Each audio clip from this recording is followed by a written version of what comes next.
parole aux associations.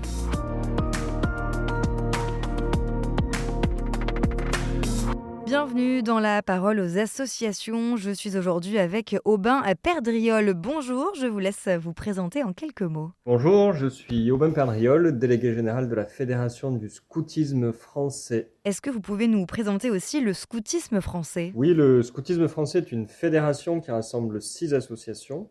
Les éclaireuses éclaireurs de France, les éclaireuses éclaireurs israélites de France, les éclaireuses et éclaireurs unionistes de France, les scouts et guides de France, les scouts musulmans de France et les éclaireuses et éclaireurs de la nature.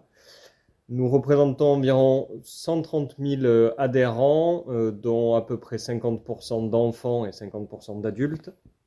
Nous sommes donc une fédération interconvictionnelle engagée au service de l'éducation des jeunes et du vivre ensemble. Pourquoi publier un manifeste aujourd'hui ? Quel constat principal vous a poussé à formaliser cette vision commune du scoutisme en 2026 ? Le scoutisme français est né historiquement en 1940 autour de la charte de l'Oradou, texte fondateur qui reste quand même aujourd'hui le socle de la fédération, qui dit déjà beaucoup de choses, l'unité dans la diversité, le service de la jeunesse, l'engagement pour la paix.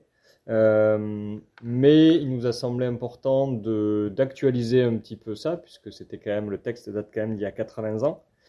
Et nous ne souhaitons pas publier un manifeste parce que nous aurions changé de cap, mais pour ce besoin de redire ensemble ce qui nous unit dans un contexte qui est profondément transformé, je l'ai dit. Les défis écologiques, les tensions identitaires, la fragilité démocratique n'ont pas la même ampleur qu'hier. Il nous a semblé important de réaffirmer cette vision commune, claire et partagée par nos 6 associations. Un mouvement qui dure n'est pas un mouvement figé, il est un mouvement capable de se relire et de se redire. Et le manifeste prolonge ce socle qui était la charte de l'Oradou. Ce manifeste se veut une réponse aux défis de notre époque.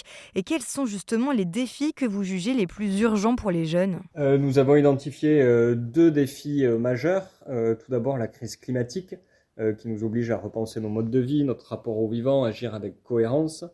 Et également la fragilisation du vivre ensemble en paix. Nous voyons quand même monter des discours de haine, de repli identitaire, des fractures sociales et religieuses. Et selon nous, ça rend plus urgent que jamais l'apprentissage du dialogue, du respect, de la citoyenneté. Et également, dans cette société, on sent une quête de sens très forte chez les jeunes. Et nous sommes convaincus que le scoutisme et le guidisme peut être une réponse pour les jeunes et aussi des réponses pour ces grands défis à venir. Le texte évoque une ouverture au monde responsable et porteuse de paix.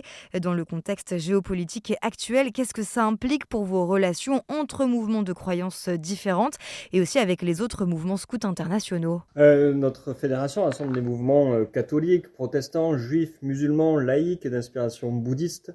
Donc effectivement, c'est très large. Mais nous avons quand même, et comme nous l'avons dit avant tout des choses qui nous rassemblent, à savoir des jeunes qui sont investis dans le scoutisme, dans le guidisme, et nous souhaitons être acteurs et mettre ça au centre plutôt que les disparités. Et la rencontre de l'autre et découvrir l'autre est quand même un point très important.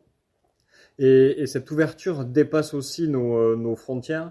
Nous voulons être des acteurs et des actrices de changement, porter nos idéaux et nos valeurs, qui sont la paix, la solidarité internationale, la préservation du vivant, le scoutisme mondial et à travers les 2 grandes entités que sont l'OMMS, l'Organisation mondiale du mouvement scout, et la MGE, l'Association mondiale des guides et des éclaireuses.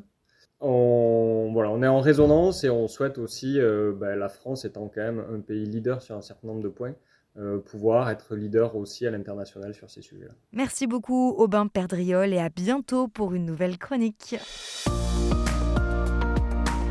La parole aux associations.